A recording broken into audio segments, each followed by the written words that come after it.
Hello, youth ministers. My name is Chris Leach, and I'm NFCYM's Director of Strategy and Formation. And I'm joined today by Kevin Feyen, who's the Director of Youth and Young Adult Ministries for the Archdiocese of Dubuque, and also our board treasurer here for NFCYM.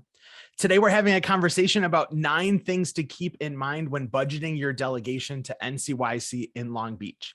We know that some of us went into youth ministry because budgeting and accounting weren't our thing. And sometimes it's easy to get overwhelmed by numbers. So what we want to do today is just go item by item through an outline and help you begin planning your delegation's budget. So thanks so much for being here today, Kevin.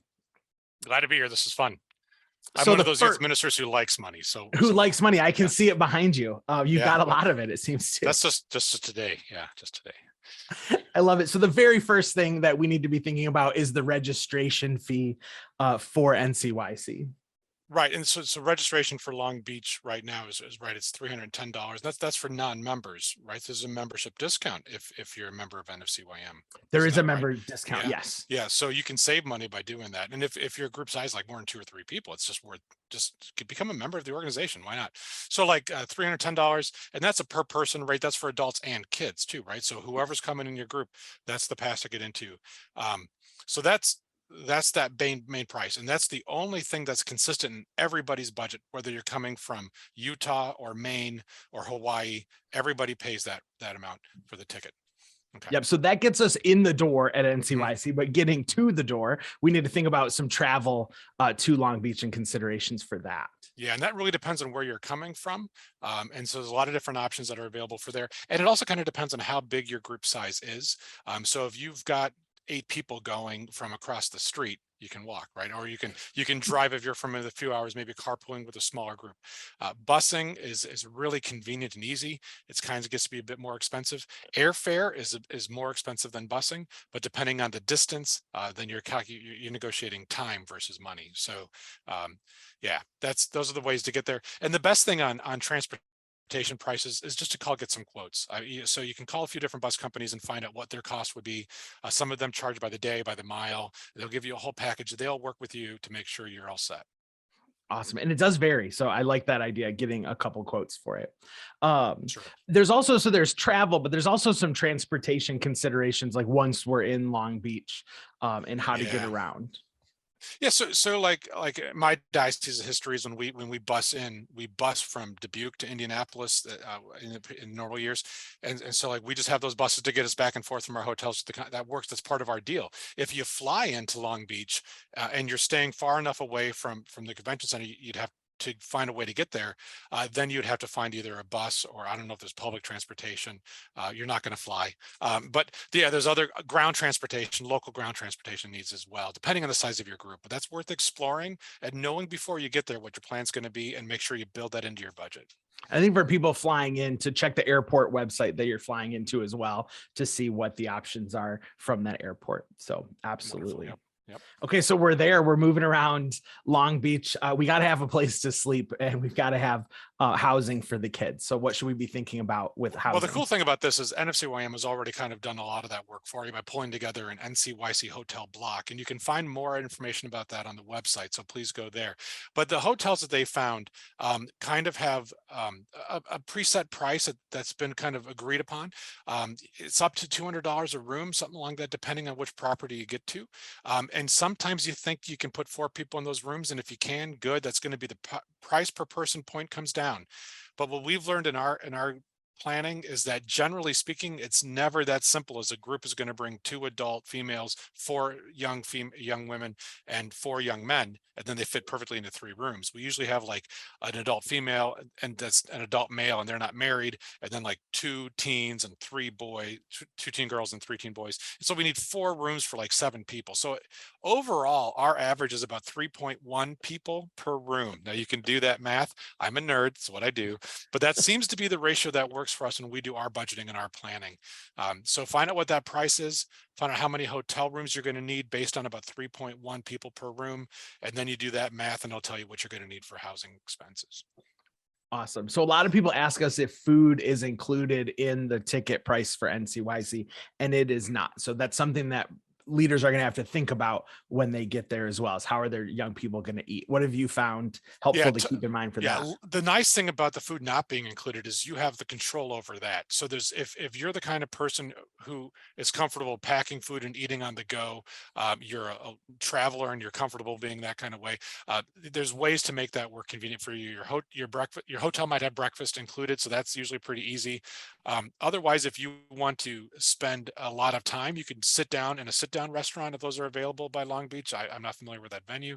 That usually takes more time and costs more money. But if time's important and you don't mind eating a burger that was made 3 hours ago, you can go fast food, go cheap and quick. And also some of the venue, I'm not sure about the one in Long Beach, they'll have stands inside the convention center where you're paying a convenience fee because you don't have to go anywhere to buy the hot dog or the cheesy pretzel. So like that food's always an option as well. Really important on this kind of trip, I would say healthy food and drinking plenty of water is really important because the energy and the pace of a trip like this with young people, it's exhausting. So eat well, drink well, and take care of yourself in that food Oh my option. gosh, and they're jumping around, and absolutely. Yeah, kids, Um, man. this next category, Kevin, I've been a youth minister for 17 years. This one catches me by surprise every single time, and I don't factor it into the budget. So let's talk about taxes and gratuities and planning for those. Yeah, in theory, one of them is required and one of them is optional, but really taxes and gratuity, they always sneak up on you. So the taxes for a hotel, for example, 16%, that's 1/8 of your hotel cost is going to be just going to taxes. So that's worth considering. So you need to build that into your budget from the beginning, especially if you have a sizable delegation. Gratuity is kind of an interesting thing because it's not something that we should presume that our young people have a history of doing. So what we've done for the Archdiocese of Dubuque is we coach people in advance to make sure they have something set aside for gratuity for our bus driver, something set aside for housekeeping at the hotel. And we teach them how to leave a tip at a restaurant if they're eating there.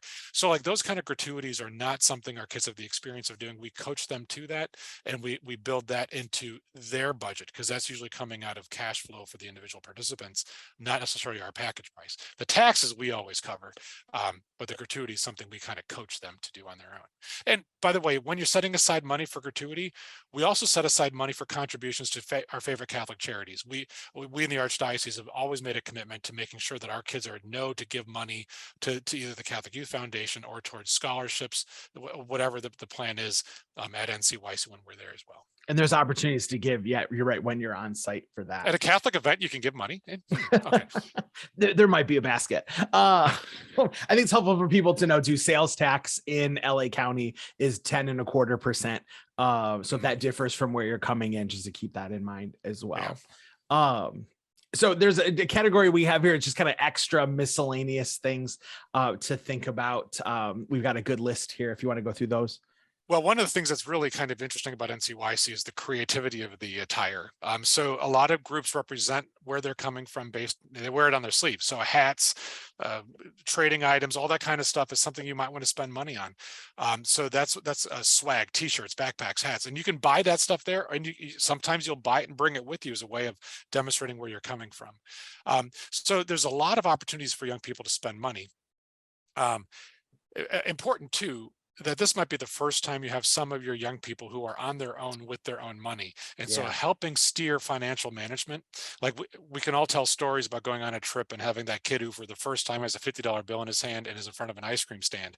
And like, if I didn't have somebody holding me back, I would spend my $50 at an ice cream stand day one. So like, that's kind of the job of a youth ministry leader and as a parish leader is kind of to coach our young people towards success when it comes to financial management, when those opportunities exist. Yeah. Also, just another important thing, when you come to budgeting, I do this in my diocese, and I think my parish youth ministry leaders know this, but we mark it up a little bit. We come up with a price of what we think our package is going to be, and then we add another 5 to 10% depending on our overall equation, because I have a responsibility to my bishop or to your pastors to not lose money in this adventure, and we don't know what unexpected things are going to happen. So I recommend you find your budget, and then you build a little bit up. You round up to the nearest dollar, $5 or $50, whatever your price point is. That gives you some comfort when you're there too, that you have a little bit just in case something goes wrong, because generally speaking, something will go wrong. So it's just, Well, that's and important. something in overhead too to think about are like the cost to bring your chaperones and your adults and how Yeah, that's going to play out. that goes different. That depends on your group. That might be how you work it. So some of our parishes pay for their chaperones to go. Some of our parishes only charge their chaperones, but the kids go for free. So it's like, it's weird how that works. But yeah, I would highly recommend you cover the cost of your adults. You can't go without them. I mean, you need to have a responsible group. So Absolutely. I would be really serious about paying for the chaperones to go. So you build that price in. Yeah. So the last thing is just other sources of revenue to help fund your trip and things to think about when it comes to, are you going to offer scholarships to young people? Are you going to do any fundraising, seek any donations, things along those lines? But and those are all real creative, and we could do a whole nother conversation on fundraising techniques and how to get money in, especially for youth events. One thing that I just point out that this kind of helpful for us as our diocese is we add another little bit on top that we give to people who have a financial need. So if young people in our diocese are in a low income threshold or have just experienced a significant hardship, we have internally money that other kids have paid to go to bringing everyone in our group. So that's something we just do internally. It's a good way to do it.